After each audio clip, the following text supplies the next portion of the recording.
Hello everyone, I'm Jonal P. Bagasina, a student of Masters in Philippine Studies specializing in Philippine Foreign Relations at the Asian Center University of the Philippines, Diliman.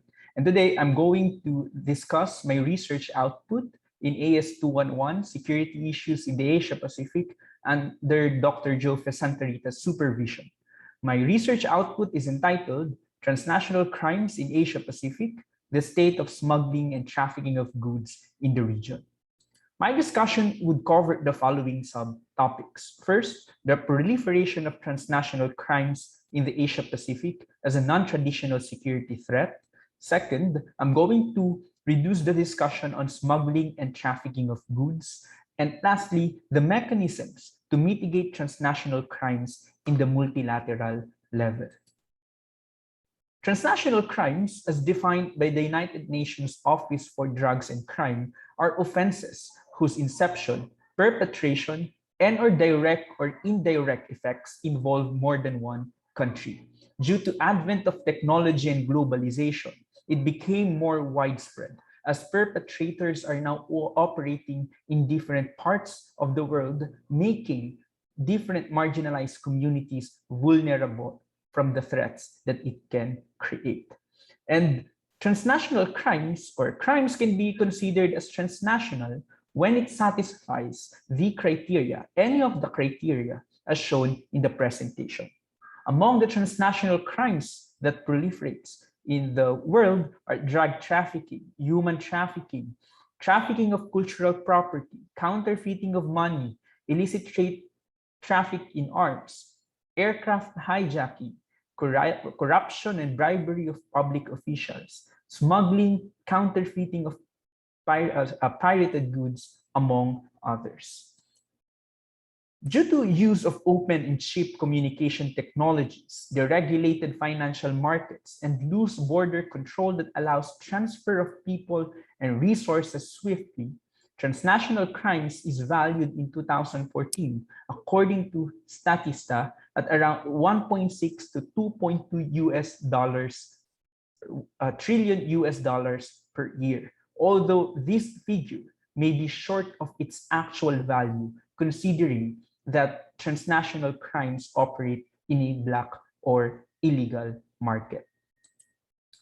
Now, my discussion would focus on smuggling and trafficking of goods as one of the transnational crimes that continues to affect the security of the entire world.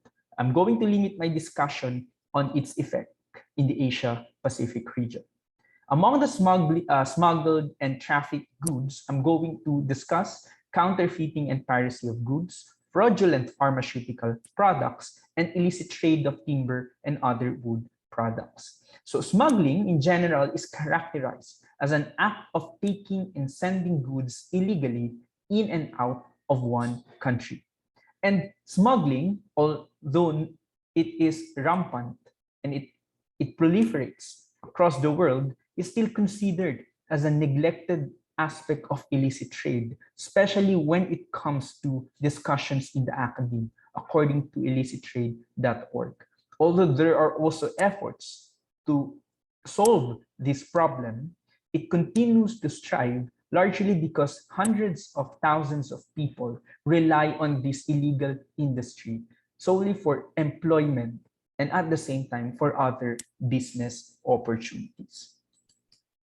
Counterfeiting and piracy of goods from 2007 to 2013, according to OECD report, has grown by more than 80%, from 250 billion to $461 billion in 2013. And annually, it is recorded to value at around $923 billion to 1.13 trillion annually.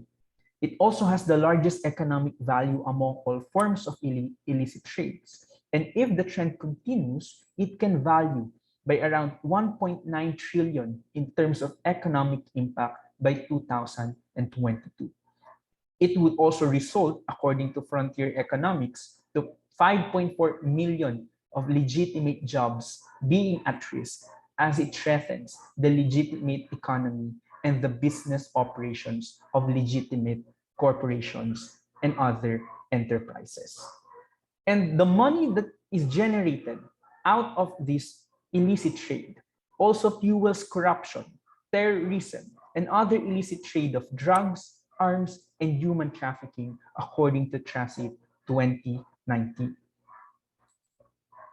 A map here of Asia Pacific shows how countries are involved in counterfeiting and piracy of goods in the region. Two-thirds to three-quarters of smuggled counterfeit and pirated goods come from China alone, according to UN Office for Drugs and Crime in 2013. And China, together with India, are considered as the top countries for counterfeit and piracy industries, according to World Customs Organization 2014. 75% of the confiscated counterfeit goods from 2008 to 2010 came from East Asia, with China being accounted for more than 60% of worldwide seizures. It shows how massive the industry in China and India alone. And Southeast Asia also plays a significant part in this illicit trade, wherein manufacturing and repacking of counterfeited and pirated goods are largely recorded in Malaysia, Thailand, and Vietnam. While these products depart to Malaysia, Thailand, Indonesia, Japan, Philippines, South Korea, and Vietnam. Singapore also plays a significant role in this, as it serves as the transit hub for these illegal products. And within Southeast Asia and China, some of the notable markets where large scale of counterfeited and pirated goods are sold are in Guangzhou, China, Maeso, Thailand, Mongla and Myawaddy, Myanmar, as well as in Bentan Market in Vietnam. Removing China and India, Southeast Asia records 33.8 to 35.9 billion US dollars value of counterfeited and pirated goods per year. So this is how massive the industry in Asia Pacific is. Per country report, according to UNODC 2019, Vietnam, Cambodia, and Malaysia are top origins of illegal tobacco products, while Cambodia, Malaysia, and Vietnam were top sources of seized clothes and fabrics. Malaysia, Philippines, and Vietnam are major contributors in the counterfeited footwear, while Thailand is involved as a top origin for fake jewelries, for clothes and fabrics, as well as a major source for counterfeited textile and leather products shipped to Japan, South Korea, North America, and Europe. Another illicit trade is the fraudulent pharmaceutical products.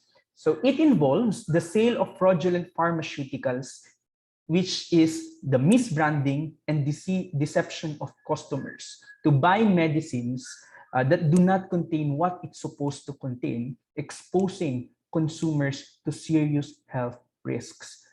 And the fraudulent pharmaceutical products industry prevails in poor countries, particularly in Africa and South Asia, largely due to poor regulatory mechanisms to deter the transfer and selling as well as the production of these kinds of products.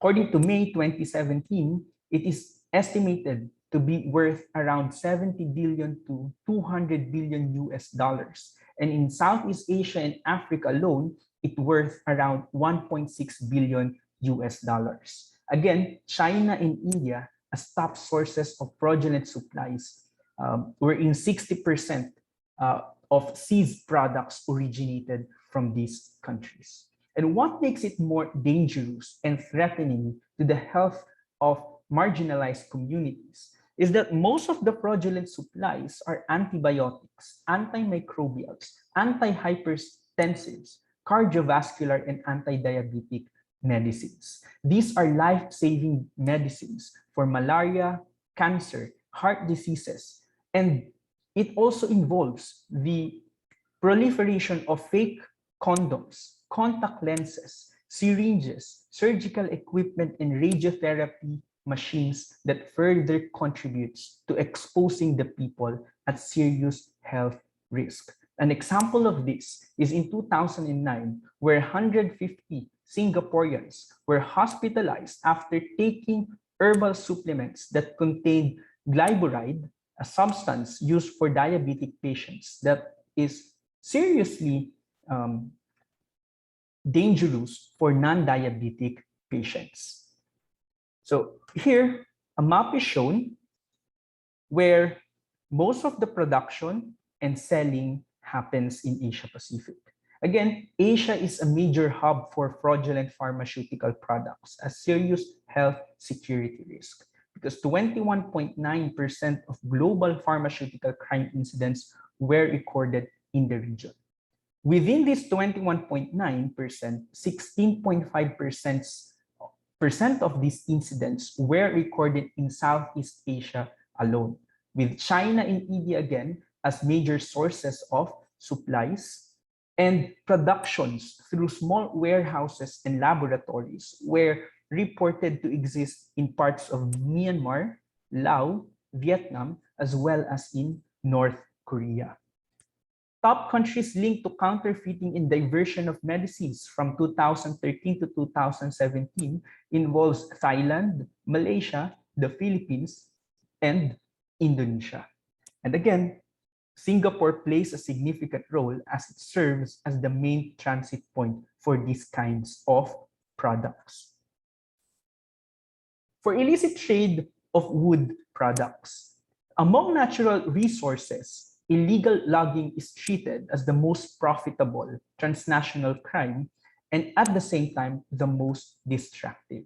It is estimated to value at around 52 billion to 157 billion US dollars. And the wood products from East Asia and the Pacific are considered as the second most valued illegal trade in the region, with 17 billion US dollar worth of trade annually. And among the effects of these illicit wood products are serious environmental threat. The loss of forest covers result to massive flooding as well as to erosion, and it exposes marginalized communities to serious environmental effects. Furthermore, it contributes to greenhouse gas effects as well as to haze pollution that is a serious environmental security threat in Southeast Asia. What makes illegal trade of wood products different from the two other illicit trade that I've discussed is that the movement of these illegal timbers and wood-based products are not purely concealed. Rather, it moves within the legal channels due to poor regulations and institutional corruption. Massive bribery, graft, and corruption among local governments exacerbates the problem of illicit trade of wood products.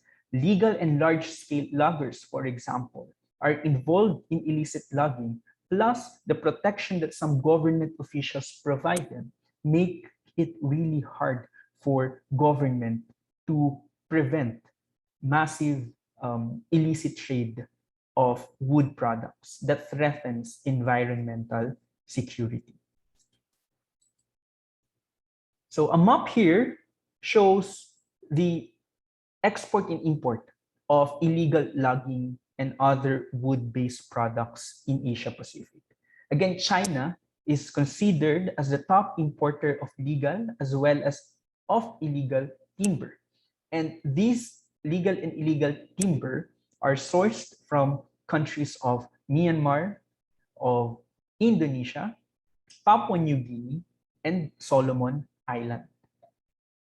Together with China, Vietnam is also an importer of illegal logs, and they are sourcing these illegal logs mainly from Myanmar, from Laos, Cambodia, as well as from Malaysia. The top sources of illegal wood products are Malaysia, Indonesia, Papua New Guinea, and Solomon Islands. That being said, there are mechanisms in place in multilateral levels to curb transnational organized crime. So some of the policies and programs to curb smuggling and trafficking of goods are as follows. First, the United Nations Convention Against Transnational Organized Crime. So this serves as the main instrument of the United Nations in its global fight against transnational organized crime. It came into force in September 2003, and it has supplementing protocols against smuggling, trafficking of women, children, as well as of firearms. Aside from UN Convention, we also have the trade-related aspects of international property rights. Also known as TRIPS, this is a framework in enforcing the protection of intellectual property and patents in the world. TRIPS serves or gives the minimum global standard in protecting intellectual property, which is important in curbing transnational smuggling and piracy of goods. In the ASEAN level, we also have the ASEAN Declaration on Transnational Crimes. It was signed in 1997 in Manila that sets or aims for member states to take an action against the proliferation of transnational crime in the region. In 1998, another declaration on prevention and control of transnational crime was signed, and it is to further intensify regional efforts in curbing transnational crimes. As shown on my presentation, Southeast Asia is both a source and at the same time a departure point of these illicit products. In 1999, an ASEAN Plan of Action to combat transnational crime was signed in Myanmar to encourage member states to improve the functions of their respective institutions in curbing transnational crimes, as well as it encourages member states to take or enact laws that would further protect intellectual property and improve law enforcement. In 2016, the ASEAN Intellectual Property Rights Action Plan came into force. The aim of this is to improve the economic integration among ASEAN member states. So ASEAN aims to achieve the following strategic goals by 2025. This is another effort on the ASEAN level to protect legitimate businesses, their intellectual property, and to curb the existence of transnational crimes, particularly of smuggling in the region. And as a response to the frameworks from the United Nations, from the World Trade Organization, and on the ASEAN level, the Philippines had responded positively in protecting its legitimate economic system. So the Intellectual Property Office of the Philippines was created and is designated to ensure the reliable and adequate protection to intellectual property in the country. It serves as the government office that enforces laws pertaining to intellectual property rights. In 2016, 300% increase on the value of seized illegal products were recorded at around 130.9 million. And the Philippine National Police, the Bureau of Customs, and the National Bureau of Investigations intensified intergovernmental coordination, resulted in the issuance of hundreds of search and arrest warrants, filing of cases, and arrests of hundreds of individuals involved in smuggling and piracy industries. In 2018, as a result, $167 million worth of illegal products were seized by the government. And these positive efforts are attributed on the proper management, coordination, and effective enforcement of laws present in the country. In conclusion, as shown on my presentation, Asia Pacific is a hotbed for illicit trade. Our exposure to smuggled, counterfeited, and pirated products, fraudulent pharmaceutical products, and illicit trade of wood-based products make the region at risk of human, environmental, health, and economic threats. It threatens our security because these non-traditional security threats directly affect the people, especially the marginalized communities among poor states in the region. There must be an improvement in terms of governance, especially on local levels. The involvement of local politicians in allowing the illicit trade to happen is dangerous as it exposes people to irreparable damages, especially the environmental and the health risks that they are exposed to because these products are available in the market. There must be commitments from the governments to improve their law enforcement and interagency cooperation to quell these kinds of illicit transactions. Again, I'm Jonald T. Bagasina, and thank you for listening to my discussion. Some of the resources that I've used in my presentation are the following. Once again, thank you, and I hope that you learned from my discussion. Have a good day.